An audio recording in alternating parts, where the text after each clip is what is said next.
Conor, first of all, back home in Belfast, just signed a deal. Must be great news for yourself. Oh, it's brilliant news, mate. I'm delighted to be back in Belfast and working with the best in the business, Mark Dunlop. Mark Dunlop, he's done a great job with like James Tennyson and Tommy McCarthy, Paul Highland. You're hoping he can get you the same sort of exposures, the same sort of fights? Mate, definitely. All I can ask from a manager is to get me the opportunities, and then I have to put in the hard work and get the results myself.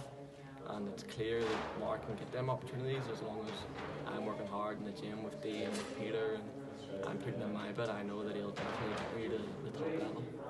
You've had 2 fights so far as a professional. What have you learnt in those 2 fights? Mate, I learned a lot. Even my whole time in Brisbane, Australia, I was there for a year, and although I only had 2 fights, I was constantly training and sparring. So within the fights and within the whole experience, I feel like I just came on as a professional fighter. You know, obviously I've done well as an amateur, but it's a professional game now, and that year over there just got me right to where I need to be. Mark says you're going to have your first fight with him basically in March time in the Stormont in Belfast. What are your plans for 2021?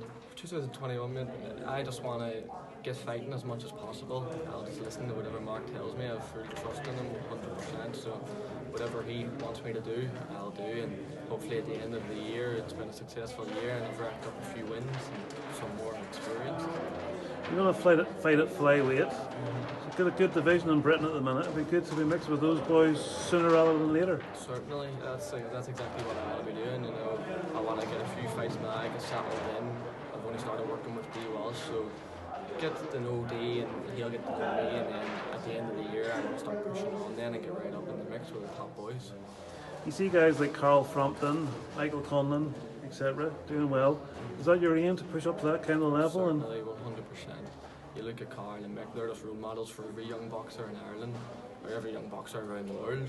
But to be so close to them and to see them train and to see them fight all the time, you know, it just pushes everyone on. And I've been training with Mick for a while now. He was actually in the Clonard Boxing Club for a bit of his end of his amateur career, really. So I've seen up close and personal the work he puts in and the results he gets, and that's exactly what I want to do. You said you were at Clonard.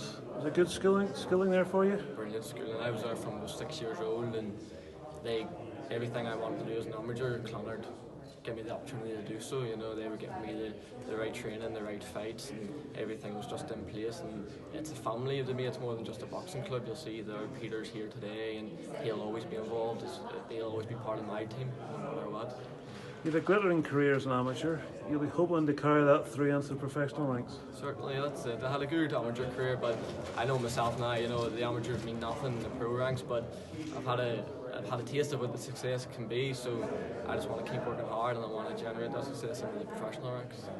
A lot of people maybe not have seen you boxing. What can fight fans expect to see from yourself? Well, what I would like to think of myself is a universal boxer, so I can box, I can fight, I can counter punch, but it's a professional game now, so I want to be boxing and impressing people with my boxing, but if there's an opportunity there to finish a fight, I'll certainly be taking it.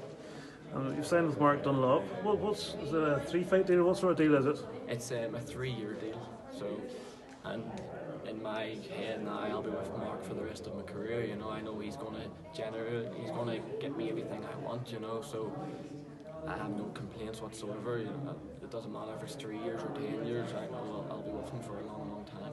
But it's nice to have a guy like that in Belfast as well. A guy who's taking James Tennyson already to a world title fight. He had a world title eliminator there at the weekend, and Tommy McCarthy and Highland's got a British title fight. So he gave those fights. So it's a good place to be now. Belfast to have a guy like him here. Oh, definitely.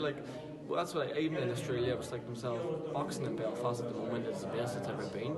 So I felt like I was missing out anyway. Now that I'm back and I'm signed with the man who has all the fighters that are topping the bills, you know. So like next year, Tennyson, McCarthy and Highland, they'll be putting on their own show in the Odyssey. And then that's a good platform for me to get on. So that's why I want to be boxing. And you're going to be trained by Dee. What do you know about him? You've worked with him before? I've worked with Dee. I worked for him a bit before I went out to Australia, just a few sessions, but I've known him a long, long time. He's a family friend as well, and I always watched. Dee was one of the first professionals that I would have went to watch in the King's Hall and the Devonish, so to be trained by him and for him to be passing his knowledge on to me, it's brilliant. You know, I couldn't ask for any more than that. Conor, super. Thank you very much, sir. No worries, thank well you. Done.